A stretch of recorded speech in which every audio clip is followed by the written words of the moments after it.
लगातार लॉकडाउन और तमाम सख्ती के बाद भी उत्तर प्रदेश में कोरोना वायरस के मामलों में कमी नहीं आ रही, बल्कि अब कोरोना के केस और तेज़ी से बढ़ रहे हैं। कोरोना संक्रमण के मामलों के बढ़ने के पीछे का मुख्य कारण राज्य में लौटे प्रवासी श्रमिकों और कामगारों को माना जा रहा है। हज़ारों की संख्या में प्रवासी मजदूर यूपी लौट रहे हैं। यहां इनको इंस्टीट्यूशनल क्वारंटाइन सेंटरों या होम क्वारंटाइन में रखा जा रहा है। इन्हीं में से तमाम लोगों को अब कोरोना पॉजिटिव पाया गया। इसी क्रम में बाराबंकी ज़िले में कोरोना पॉजिटिव के 95 नए केस आने के बाद प्रशासन के हाथ पांव फूल गए।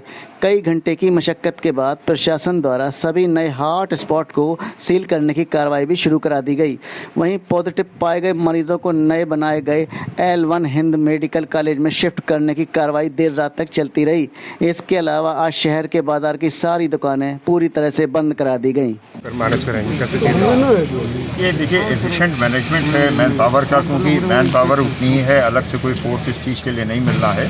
आगामी दिनों में त्यौहार भी हैं, उनकी व्यवस्था भी करनी है, तो हमें जन सहयोग मिल रहा है। और जहाँ भी हॉट स्पॉट हैं वहाँ नियमानुसार डिप्लॉयमेंट भी हो रहा है। निगरानी समितियों में भी हमारे लोग हैं। और हमारे लिए एक बड़ा चैलेंज हाईवे की मॉनिटरिंग भी है, क्योंकि काफ़ी लंबा हाईवे डिस्ट्रिक्ट है। ये वहाँ सेक्टर्स बना के हम ये प्रयास कर रहे हैं कि कोई दुर्घटना ना हो। खास करके रात में जो चलने वाले लोग हैं उनको नियंत्रित रखा जाए, उनको सुविधाएं दी जाएं। इसके लिए शेल्टर होम बनाए गए हैं, होल्डिंग एरिया बनाया गया है। लेकिन अभी तक कोई समस्या नहीं है। हमारे पुलिस जन पूरे उत्साह के साथ पूरी लगन और डेडिकेशन के साथ काम कर रहे हैं। सर, कहा जाता था पहले पुलिस जो है वो चोरों को पकड़ती थी, अब जो क्वारंटीन किए जाते हैं लोग वो बाहर जा रहे हैं उनको पकड़ रही है, तो ऐसे में कैसे उनको आप देखते हैं और किस तरीके से पुलिस जो बाहर काम कर रही है उनके प्रोटेक्शन के लिए आप कैसे काम कर रहे हैं? पुलिस बेसिकली जो स्थापित नियम कानून हैं उनके उल्लंघन करने वालों को पकड़ती है। तो चोर और क्वारंटीन का पालन न करने वाले व्यक्ति दोनों ही नियमों का उल्लंघन कर रहे हैं। लेकिन यहाँ फ़र्क ये है कि हम इनको सजग करते हैं कि आप अपने स्वास्थ्य के साथ, अपने परिवार के स्वास्थ्य के लोगों के स्वास्थ्य के साथ खिलवाड़ कर रहे हैं। इसलिए इन्हें पहले हिदायत दी जाती है और रिपीटेडली अगर कोई व्यक्ति नहीं मानता है तो उसके खिलाफ विधिक कार्रवाई की। बड़ी मोटिवेशन की ज़रूरत पड़ती है पुलिस को, जो हाईवे पे काम कर रही है वैसे जो काम कर रही है, उनके लिए आप पर्सनली क्या करते हैं?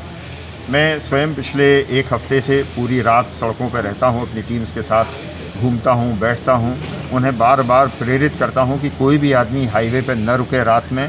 जो होल्डिंग एरिया हम लोगों ने बनाया है, मैं आपसे आग्रह करूँगा कि किसी समय वहाँ आप लोग उसको देखें कि वहाँ जिला प्रशासन और तमाम उदार मना लोगों की मदद से हम फ्री चाय बन, मक्खन, चाय बन और बिस्किट, खाना ये सारा उपलब्ध करा रहे हैं। वहाँ बहुत अच्छी व्यवस्था आराम करने की है, मोबाइल टॉयलेट्स बने हुए हैं।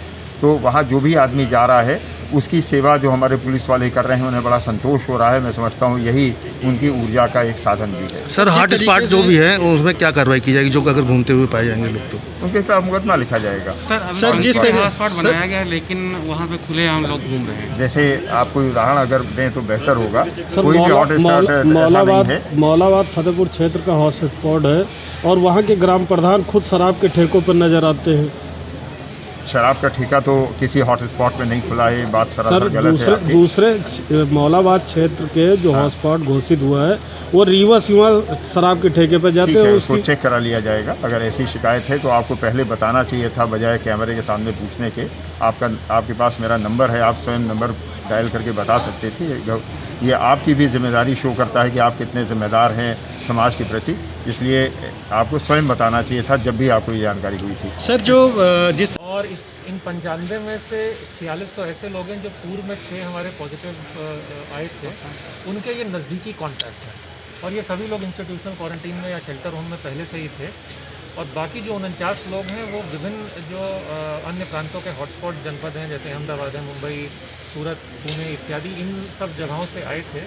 तो ये क्योंकि हम लोग ने पहले से ही इनको हाई रिस्क डिस्ट्रिक्ट होने के नाते चिन्हित करके रखा था और इनकी सैम्पलिंग की थी, तो इन 95 लोगों को सभी को कल हिंद अस्पताल में जो हमारा L1 अटैच सेंटर है वहाँ पे इनको स्थानांतरित कर दिया गया है।